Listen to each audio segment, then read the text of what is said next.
Oke, pada kesempatan kali ini kita akan belajar terkait dimensi. Jadi pada pertemuan sebelumnya kita telah belajar besaran dan satuan. Jadi apa bedanya besaran dan satuan? Jadi besaran sendiri adalah segala sesuatu yang dapat diukur dan dinyatakan dengan angka dan satuan, sedangkan satuan sendiri merupakan pembanding yang dapat digunakan untuk mengukur suatu besaran.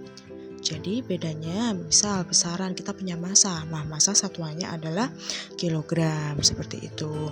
Kemudian besaran ada dua, besaran pokok dan juga besaran turunan. Besaran pokok sendiri ada 7, ada massa, panjang, waktu, suhu, kuat arus, kemudian ada jumlah zat dan juga intensitas cahaya. Jadi dapat dinyatakan dalam satuan. Contoh massa kilogram, panjang meter, kuat arus ampere dan lain sebagainya. Jadi kita bisa katakan kalau misalnya kita mau belajar dimensi, kita harus bisa tahu terkait besaran dan satuan. Kenapa seperti itu? Jadi dimensi, besaran dan satuan ini saling berkaitan satu sama lain. Nah, ini yang akan kita pelajarin hari ini. Kita akan mempelajari terkait dimensi. Kemudian, jadi setiap besaran fisika itu akan memiliki dimensi. Oke, jadi kita akan memperdalam di situ terkait dimensi, simbol-simbol, pengertian dan lain sebagainya. Fokus kita hari ini itu ada 3.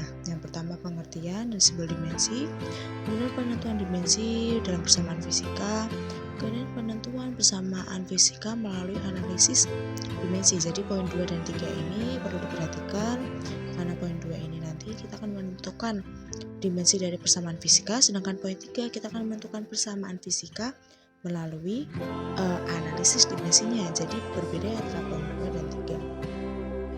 Nah, kemudian pengertian dimensi sendiri adalah cara untuk menunjukkan suatu besaran fisika berdasarkan besaran pokok yang membentuknya. Jadi dimensi itu bukan angka dan juga bukan satuan, melainkan kerangka dasar yang menggambarkan sifat fisik suatu besaran. Sifat fisik suatu besaran. Oke. Nah, tujuannya sendiri apa sih? Yang pertama, mengetahui hubungan antara besaran fisika. Jadi kita bisa tahu nih kalau misalnya jarak itu berhubungan sama percepatan dan lain sebagainya. Kemudian untuk memeriksa kebenaran persamaan fisika, kemudian bisa juga untuk menentukan suatu besaran baru dari besaran turunan. Misal besaran gaya dan ruas permukaan itu adalah tekanan. Nah, kemudian yang terakhir adalah mengkonversi satuan antar sistem. Jadi misal nih dari kilogram, kilogram itu bisa jadi gram. Kemudian kita tahu kalau meter bisa jadi senti, kemudian bisa jadi mili juga, dan lain sebagainya. Jadi fungsi atau tujuan dari penggunaan dimensi itu seperti itu. Nah, kemudian untuk pada poin yang kedua ini kita akan bahas nanti di poin yang ketiga, yaitu menganalisis atau menemukan suatu besaran fisika melalui analisis dimensi. Kalau yang poin ketiga ini kita akan pelajari pada poin kedua pada kesempatan kali ini, yaitu menentukan dimensi dari sebuah persamaan fisika. Oke. Kemudian kita next pada simbol-simbol dimensi. Jadi sini ada panjang, pakai besaran pokok ya. Panjang itu length, dimensinya L besar. Massa itu mass, dimensinya M besar. Waktu itu time, dimensinya T besar. Suhu itu agak aneh, di sini itu disebut theta. Kemudian kuat arus itu disebut I atau current. Intensitas cahaya itu J. Oke. Kemudian jumlah zat itu N. Jangan kebalik antara intensitas dan jumlah zat. Jadi intensitas itu J, sedangkan jumlah zat itu N. Oke. Jadi kita bisa tahu nih, biasanya yang dipakai itu panjang, massa, waktu yang sering kita gunakan buat menentukan besaran-besaran yang kita gunakan di fisika sehari-hari lah. Nah, jadi untuk belajar fisika nih, untuk belajar fisika terkait dimensi, kita harus hafal simbol-simbol dimensinya dari besaran pokok. Karena di awal saya sudah sebutkan, Ibu sudah sebutkan bahwa dimensi ini akan berkaitan dengan besaran pokok seperti itu. Nah, di sini ada soal, jika gaya F itu merupakan hasil karya dari M dan A, kita harus tentukan dimensi dari gaya. Gimana nih caranya? Nah, kita harus tahu dulu nih yang langkah-langkahnya. F itu sama dengan M dikali dengan A. Oke. Nah, M sendiri itu memiliki dimensi mass atau M besar. Nah, lalu A-nya kita jabarkan dulu. A-nya itu apa sih satuannya? Jadi A itu meter per sekon kuadrat. Di mana meter sendiri adalah length atau L kemudian per T kuadrat. Oke. Kuadrat. Nah, jadi kita bisa tuliskan kembali L pangkat 1, T-nya pangkat min 2. Nah, pangkat 1 tidak perlu ditulis, tidak apa-apa. Jadi tinggal kita substitusikan nilai A-nya. Jadi F sama dengan M besar, L pangkat 1, tidak usah kita tulis, T pangkat min 2. Jadi dimensi dari gaya itu adalah M, L, T pangkat min 2. Oke, sekarang kita ke soal selanjutnya nih. Sebentar. Oke, jadi jika kita punya daya P dengan P-nya sendiri W per T dan W-nya sendiri adalah F kali S. Nah, kita mulai dari meninjau nilai W-nya dulu nih. Kita meninjau nilai W-nya. Nilai W kita substitusikan ke nilai P. Jadi W-nya adalah F kali S. Sedangkan P-nya sendiri adalah W per T. Jadi kita substitusi nilai F kali S-nya ke P jadi Fs per T. Oke, kita lihat dari yang soal sebelumnya. Dimensi dari F adalah MLT pangkat min 2. Tinggal dimensi ini kita substitusikan ke soal ini. P sama dengan MLT pangkat minus 2. S sendiri adalah jarak, jadi itu L.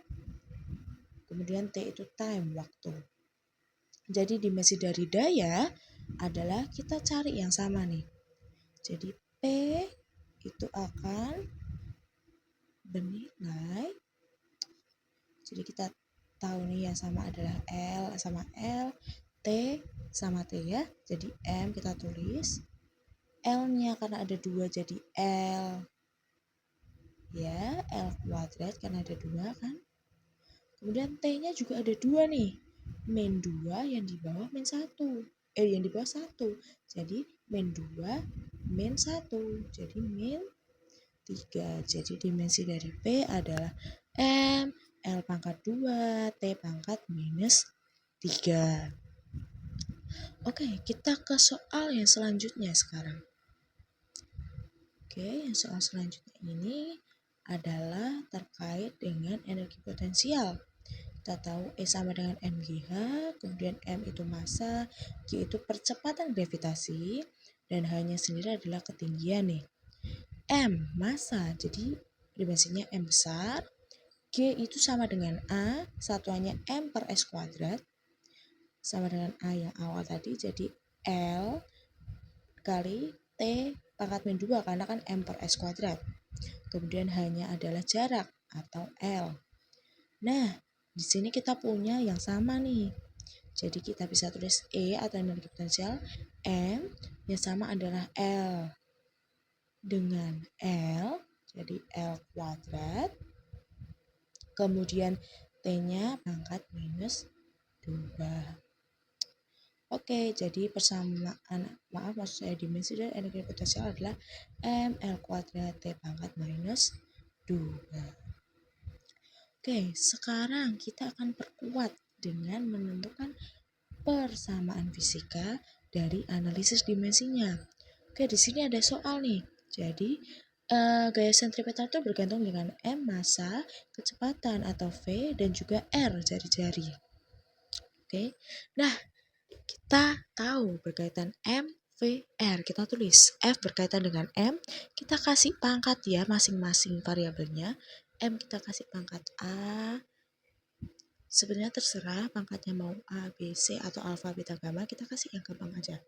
Pangkat A, V-nya pangkat B, R-nya pangkat C. Nah, kemudian kita apakan? Kita lihat lagi yang di awal tadi. F itu dimensinya apa?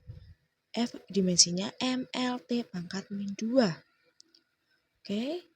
Nah, kita tulis, kita pindah M, L, pangkat minus 2. Oke, sebentar. T pangkat minus 2. Kemudian kita tulis juga dimensi yang sebelah kanan. M, masukkan M. Kemudian jangan lupa pangkatnya, pangkat A. Kemudian V. Oke, kita jabarkan dulu V-nya ini apa? V itu kan M per S. Oke, kita tulis M per S. M-nya itu sendiri panjang, jadi L per S. Berarti T pangkat min 1. Jadi kita substitusikan. L, jangan lupa pangkatnya. Sebentar. Oke, Ibu hapus dulu biar rapi. Oke, L pangkat B, T pangkat minus B. Karena T tadi pangkat min 1 dikali B jadi minus B. Kemudian R-nya itu jarak. Jadi jarak itu berarti dimensinya itu adalah L. Jadi L pangkat C. Nah, kiri sama kanan. Oke. Sekarang kita kumpulkan yang sebelah kanan tuh yang sama apa aja. Jadi kita tulis yang sebelah kiri dulu. Kemudian sama dengan yang sama sebelah kanan itu adalah L-nya. Oke. Kalau L-nya sama, kita tulis M pangkat A, L-nya pangkat B plus C, T-nya pangkat minus B. Oke, minus B. Nah, sekarang kita next. Oke, sebentar, duplikat dulu. Oke, kemudian kita hapus. Oke, kita pakai yang sudah kita temukan dulu kesamaannya. Nah, sebentar. Oke, sekarang ML T pangkat min 2 sama dengan M pangkat A, L pangkat B plus C, T pangkat min 2. Kita tahu jadi 1 sama dengan A. Kita tahu juga min 2 sama dengan min B, jadi B sama dengan 2. Nah, 1 sama dengan A, B sama dengan 2. Nah, tinggal C-nya nih nilainya berapa? Min B plus C sama dengan sama dengan berapa? 1 kan L-nya di sebelah kiri. Jadi kiri sama dengan kanan ya pangkatnya. Jadi min 2 plus C sama dengan 1. C-nya adalah min 3 harusnya ya. Oke, kita tulis min 3. Oke, sepertinya di sini ada kejanggalan. Kita lihat dulu adakah sesuatu yang salah. Kita cek dari depan. Sebentar. Kita cek dulu ya. Apakah ada kesalahan karena di sini kita cek dulu. Oke, depannya sudah betul. MLT pangkat min 2 sama dengan M pangkat A, L pangkat B plus C, T pangkat min B sudah benar yang di depan. Oke.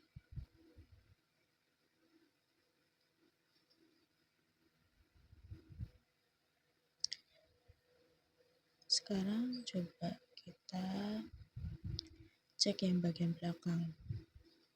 Oh ya, di sini A sama dengan 1, B-nya sama dengan 2. Nah, kita lihat L yang sebelah kiri kan 41, terus yang sebelah kan B plus C ya. Bukan min B plus C, jadi kita hapus minusnya jadi B plus C sama dengan 1, 2 plus C sama dengan 1, jadi C-nya min 1.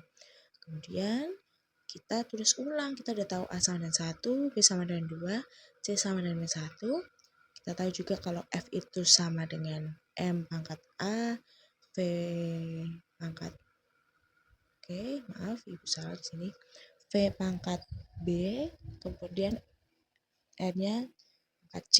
Kita masukkan nilai A, B, C-nya M pangkat 1, gak usah ditulis gak apa-apa, V-nya pangkat B kan 2, C pangkat R pangkat C, C-nya min 1 jadi R pangkat min 1. Kita tulis rapikan MV kuadrat per R. Nah, itu adalah persamaan dari gaya sentripetal. Oke. Nah, jadi kita bisa menentukan sebuah persamaan fisika melalui analisis dimensinya, bisa menentukan dimensi juga dari persamaan fisika. Jadi, Gampang kan teman-teman? Jadi jangan takut untuk belajar fisika dan terima kasih atas perhatiannya pada kesempatan kali ini. Maaf bila ada salah kata dan juga salah pada saat perhitungan. Terima kasih atas perhatiannya dan jangan lupa kembali untuk menonton channel ini lagi. Terima kasih.